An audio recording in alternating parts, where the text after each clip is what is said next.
चलिए अगली खबर की ओर रुख कर लेते हैं। इस वक्त की अगली खबर हमें मिल रही है बीजेपी के मंथन का आज आखिरी दिन है। दिल्ली में भाजपा की राष्ट्रीय कार्यकारिणी की बैठक का आज दूसरा और आखिरी दिन है। आज पार्टी अध्यक्ष जेपी नड्डा का कार्यकाल बढ़ाने पर मोहर लग सकती है। लोकसभा चुनाव में साल भर का वक्त बचा है। संभावना है कि नड्डा को 2024 तक का एक्सटेंशन दिया जा सकता है।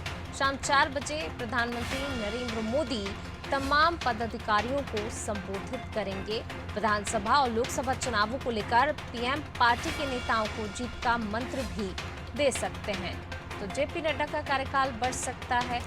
बीजेपी के मंथन का आज आखिरी दिन है। 2 दिवसीय बीजेपी की राष्ट्रीय कार्यकारिणी की बैठक हुई आज दूसरा और आखिरी दिन, और आज जो है शाम 4 बजे प्रधानमंत्री नरेंद्र मोदी का संबोधन होगा।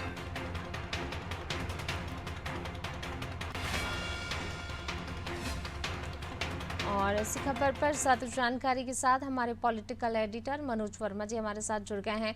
मनोज जी, बीजेपी की राष्ट्रीय कार्यकारिणी की बैठक का दूसरा और आखिरी दिन, आज प्रधानमंत्री नरेंद्र मोदी का भी संबोधन है। क्या कुछ यहाँ पर प्रधानमंत्री मोदी जो है अपने कार्यकर्ताओं को संबोधित करेंगे? क्या कुछ अपने संबोधन में कह सकते हैं, क्योंकि जीत का मंत्र भी हो सकता है यहाँ पर दे, क्योंकि 2023 में 9 राज्यों में विधानसभा चुनाव होने, इसके अलावा 2024 में लोकसभा चुनाव, किस प्रकार की रणनीति और यहाँ पर जो है जेपी नड्डा के कार्यकाल बढ़ाने की भी बातचीत क्या हो सकती है? देखिए, निश्चित तौर पर इसी साल जनवरी के अंत तक जेपी नड्डा का कार्यकाल समाप्त हो रहा है। बीजेपी के इतिहास में चुनिंदा ही ऐसे लोग हैं जिनको दूसरा कार्यकाल मिला है, जिसमें अमित शाह पिछली बार जिनको मिला था, इसके साथ ही राजनाथ सिंह, लेकिन उनको लगातार 2 कार्यकाल नहीं मिले थे, लेकिन लाल कृष्ण आडवाणी को लगातार 2 कार्यकाल मिले थे। तो बहुत ज्यादा संभावना है, क्योंकि 9 राज्यों में चुनाव इसी साल में होना और लोकसभा चुनाव में 1.25 साल का वक्त बचा है, तो लिहाजा इसी टीम के साथ शायद बीजेपी लोकसभा चुनाव में जाए। तो बहुत संभावना है कि आज जेपी नड्डा के दूसरे कार्यकाल पर कार्यकारिणी की बैठक में मोहर लग सकती है। 9 राज्यों की चुनावी रणनीति पर मंथन हो रहा है। फीडबैक के साथ सभी को पावर प्रेजेंटेशन के साथ बुलाया गया है। मतलब छत्तीसगढ़ का अलग से प्रेजेंटेशन होगा, जेपी नड्डा और उनकी सारी टीम देखेगी, और उसको लेकर जो फीडबैक आएगा उसके राज्य के मुख्यमंत्री और उसके साथ ही प्रदेश अध्यक्ष को अवगत करा दिया जाएगा।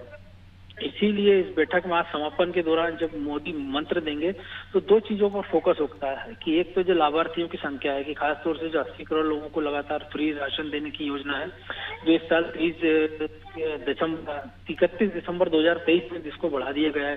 इसके साथ ही जो और दूसरे तमाम सारी योजनाओं का लाभ मिल रहा है, चाहे वो उज्ज्वला गैस कनेक्शन हो, चाहे वो शौचालयों की बात है या गरीबों को पक्के मकान, इन सारी योजनाओं पर फोकस किया जाएगा। इसके साथ ही बीजेपी हिंदुत्व के एजेंडे को धार देते हुए इस चुनावी रणनीति के साथ आगे बढ़ेगी, जिसमें 2024 में जो राम मंदिर का निर्माण होना, वो प्रमुखता से उसका मामला सामने लाएगा।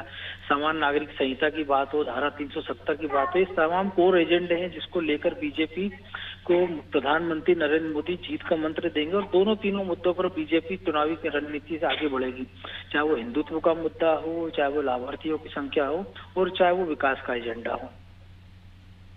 जी मनोज जी, बिल्कुल। और अगर कल के पहले दिन के भी यहाँ पर जिक्र कर लें, कल की बैठक में क्या कुछ चीजें निकलकर सामने आई, क्या कुछ खास रहा कल की बैठक में?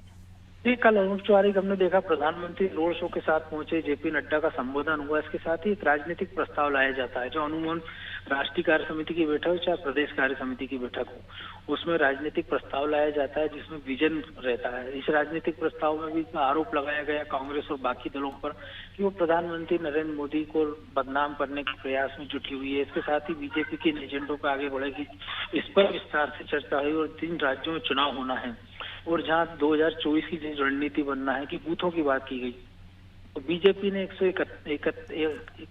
71,000 ऐसे बूथों की पहचान की है जहाँ पार्टी कमजोर है। इसके साथ ही 160 से ज्यादा लोकसभा क्षेत्र ऐसे हैं जब बीजेपी कभी जीती नहीं। तो बीजेपी को लगता है कि कई सारे राज्यों में पिछले 2 चुनावों में पीक पर पहुंच गई। जैसे मध्य प्रदेश की बात करें तो 29,028 सीटें जीती थी, छत्तीसगढ़ की बात करें तो 11 में से 10 सीटें हैं, राजस्थान में 25 की 25, गुजरात में सारी सीटें, दिल्ली हो, हिमाचल हो, उत्तर प्रदेश में अधिकतम 64 सीटें पिछले चुनाव में जीती है।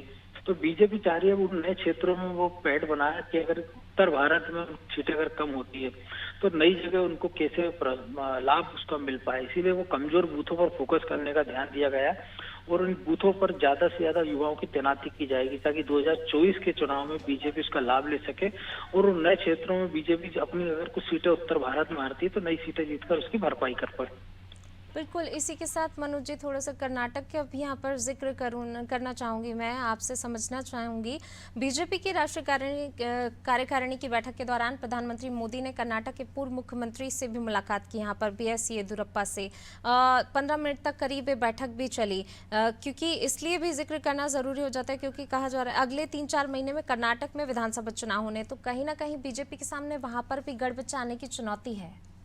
देखिए निश्चित तौर पर क्योंकि जो लिंगायत समाज है 20% से ज्यादा आबादी है और उसके सबसे प्रभावशाली नेताओं में से बीएस येदियुरप्पा एक है।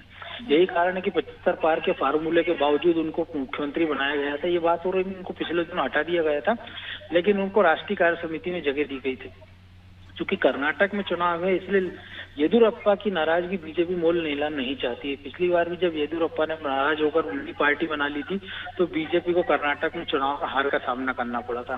क्योंकि दक्षिण भारत में बीजेपी केवल कर्नाटक ही ऐसा राज्य है वो प्रभावशाली है। केरल में आज तक उसका खाता नहीं खुला है, तमिलनाडु में उसके पास कुछ है नहीं, तेलंगाना और आंध्र प्रदेश में बीजेपी पूरी ताकत लगा रही है। तो ऐसे में बीजेपी अपने कर्नाटक के गढ़ को किसी हालत में खोलना नहीं चाहती है और यही कारण है कि बीएस येदियुरप्पा से प्रधानमंत्री ने मुलाकात की है। और क्योंकि पिछले जो मुख्यमंत्री भी कर्नाटक में वो भी येदियुरप्पा की पसंद से बनाए गए हैं, तो जाहिर सी बात है कि वोक्कालिंगा जो कि जेडीएस के वरिष्ठ नेता वोक्कालिंगा से आते हैं, उनमें चाहे वो एचडी देवेगौड़ा हो पूर्व प्रधानमंत्री, तो ऐसे में जेडीएस के कारण बीजेपी को बड़ी टक्कर मिल सकती है। बीजेपी का एक प्लान ये भी है कि जेडीएस और बीजेपी मिलकर चुनाव लड़ लें, जिसकी हालांकि फिलहाल संभावना दिख नहीं रही, लेकिन हो सकता है कि पोस्ट इलेक्शन अलायंस उनमें हो सकता है। ऐसी तमाम सारी संभावनाओं पर दोनों नेताओं के बीच चर्चा हुई है।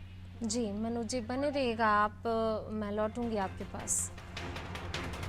तो बीजेपी की कार्यकारिणी की जो राष्ट्रीय कार्यकारिणी की बैठक चल रही है आज उसका दूसरा और अंतिम दिन है और बहुत महत्वपूर्ण और ख़ास दिन आज क्योंकि प्रधानमंत्री नरेंद्र मोदी का संबोधन होना है। जेपी नड्डा के कार्यकाल पर भी यहाँ पर चर्चा होगी। एक्सटेंशन जो है यहाँ पर किया जा सकता है कार्यकाल।